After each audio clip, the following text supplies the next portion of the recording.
Selamat jumpa lagi bersama channel Yayasan Jati Roso Nganjuk Jawa Timur, channel penggali donasi anak yatim. Jangan lupa subscribe, like, share dan aktifkan tanda lonceng untuk mendapatkan notifikasi video-video dari channel penggali donasi anak yatim seputar keberadaan masjid-masjid di Nganjuk dan sekitarnya. Sekian, wassalamualaikum warahmatullahi wabarakatuh. Terima kasih atas keikhlasannya, karena apa yang Anda lakukan sedikit banyak bernilai ibadah, karena iklan yang dijalankan di channel ini 50%-nya milik anak-anak yatim, dan semoga amal ibadah Anda diterima Allah Subhanahu wa Ta'ala. Saat ini Rabu 24 Februari 2021, channel penggali donasi anak yatim akan mereview Masjid Jami Nurul Iman yang berada di Jalan Lurah Surodarmo nomor 11, Kecamatan Nganjuk, Kabupaten Nganjuk, Jawa Timur. Seperti biasa, sambil bermusahabah untuk merefresh ruhani kita. Mari kita bermusahabah tentang tujuan hidup di dunia ini. Masih ada waktu, saudaraku. Panggilan perjalanan itu belumlah dibunyikan. Kita hanya perlu menentukan tujuan hidup di pulau dunia ini. Penentuan itulah yang akan mengubah paradigma kita tentang dunia. Apakah ia hanya tempat persinggahan, atau justru disinilah tujuan akhir kita berlabuh? Manusia sebenarnya adalah makhluk yang beruntung. Tidak semua makhluk ciptaan Allah sepertinya. Penciptaannya sempurna. Ia sebenarnya ditakdirkan menjadi makhluk yang paling terhormat. Namun sayang, seribu sayang, kenyataan yang menyedihkan, makhluk yang satu ini masih saja terombang-ambing oleh dirinya sendiri. Ia seperti tak pernah mengerti benar mengapa ia hidup. Ya, ia tak tahu apa tujuan yang hendak dicapai dalam mengarungi lautan kehidupannya. Dan engkau pasti sudah paham siapa makhluk itu. Dia adalah kita. Di tengah kegalauan kita ini, kami ingin mengajak saudaraku sekalian memahami torehan tinta Ibnu Qudamah Al-Maqdisi rahimahullah tentang kita berikut ini.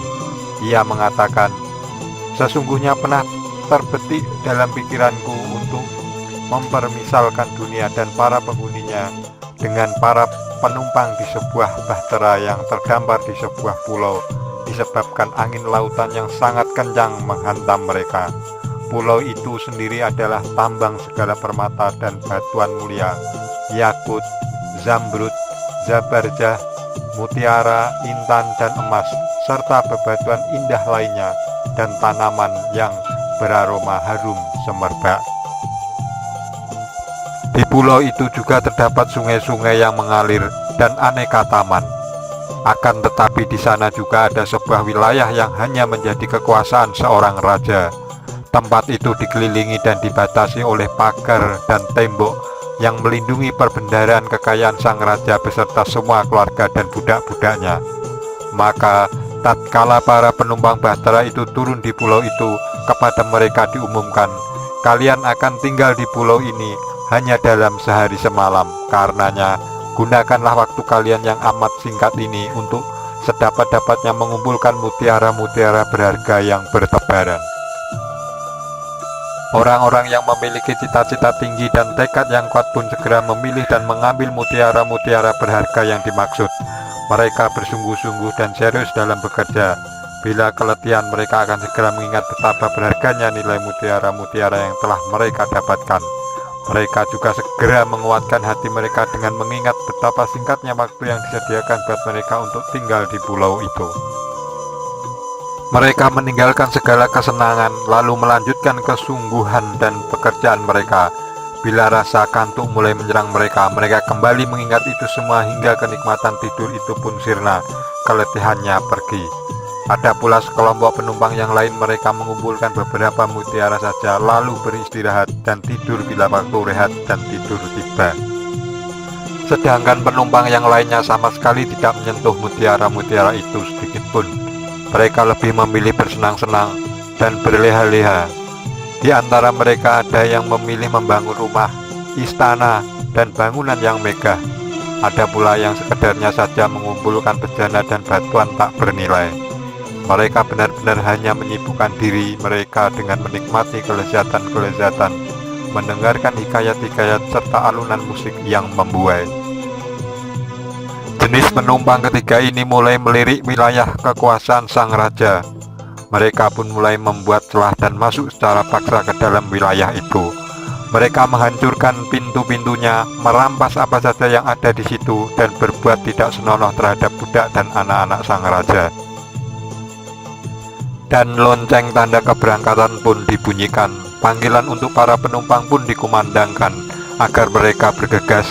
Mereka yang telah mengumpulkan begitu banyak mutiara dan menyimpannya menyambut panggilan itu dengan sukacita. Mereka sama sekali tidak merasa sedih, kecuali karena tidak lagi bisa mengumpulkan permata dan intan yang lebih banyak lagi. Perjalanan Bahtera itu pun akhirnya berakhir juga di kota tujuan paling akhir. Segera diumumkan kepada seluruh penghuni kota, kini telah tiba suatu kaum yang dahulu pernah singgah di sebuah pulau tambang emas dan permata. Para penduduk kota berduyun-duyun menyambut mereka, dan saat sang raja melihat mereka, ia bertitah, "Perlihatkanlah barang bawaan kalian padaku." Para penumpang yang telah berhasil mengumpulkan permata di pulau itu menunjukkan bawaan mereka kepada sang raja. Raja senang, ia memuji mereka seraya berkata, "Kalian adalah orang-orang khususku, ahli majelis dan kecintaanku. Kalian boleh mendapatkan apa saja yang kalian inginkan dari kemurahanku." Sang raja kemudian mengangkat mereka menjadi raja-raja seraya memberikan kepada mereka apa yang mereka inginkan. Bila mereka meminta, akan diberi. Kepada mereka disampaikan, "Ambillah apa yang kalian inginkan dan putuskanlah apa yang kalian kehendaki." Mereka pun segera mengambil istana-istana, rumah-rumah tinggi dan mewah, bidadari-bidadari, taman-taman dan wilayah kekuasaan, berjalan diiringi para budak dan pengawal yang setia mengawal mereka. Mereka menjadi penguasa yang selalu mengunjungi, menemani, dan memandang sang raja yang diagungkan. Bila mereka meminta sesuatu, raja akan segera memberinya. Bahkan sebelum mereka memintanya pun, sang rajalah yang akan terlebih dahulu memberikan kepada mereka. Adapun kelompok penumpang kedua, saat mereka ditanya, "Di manakah gerangan barang bawaan kalian?" Mereka menjawab, "Kami tidak mempunyai barang bawaan." Raja pun berkata, "Celakalah kalian, bukankah kalian telah berada di tambang emas dan permata?" "Iya, tentu saja, namun kami lebih memilih untuk berleha-leha dan tidur di sana." Jawab mereka, "Kami disibukkan untuk membangun rumah dan tempat tinggal." Jawab yang lain, "Sementara kami disibukkan hanya untuk mengumpulkan bebatuan dan kerang." Ujar yang lain lagi.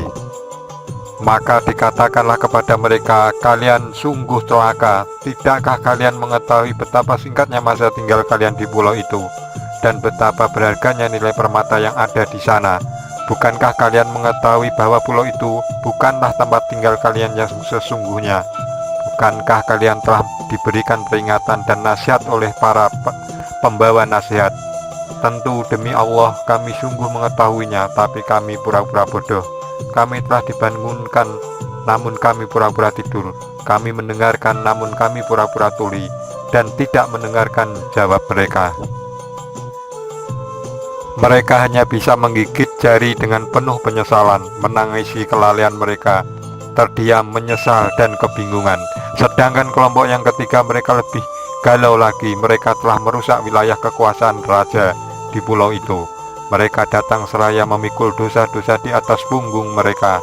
Putus asa, diam, membisu, penuh kebingungan dan kelimpungan. Sang raja yang diagungkan murka kepada mereka. Raja pun mengusir dan menjauhkan mereka dari istananya.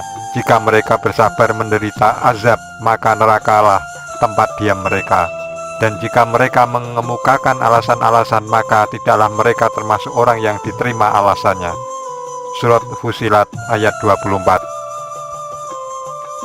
Saudaraku, tidakkah engkau merasakan bahwa yang dikisahkan oleh Ibnu Qudamah rahimahullah di atas itu sesungguhnya adalah kita sendiri?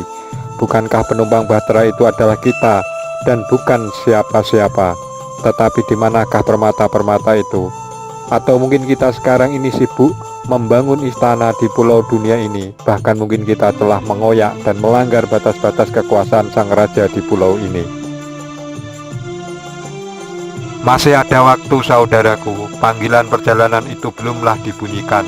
Kita hanya perlu menentukan tujuan hidup di pulau dunia ini.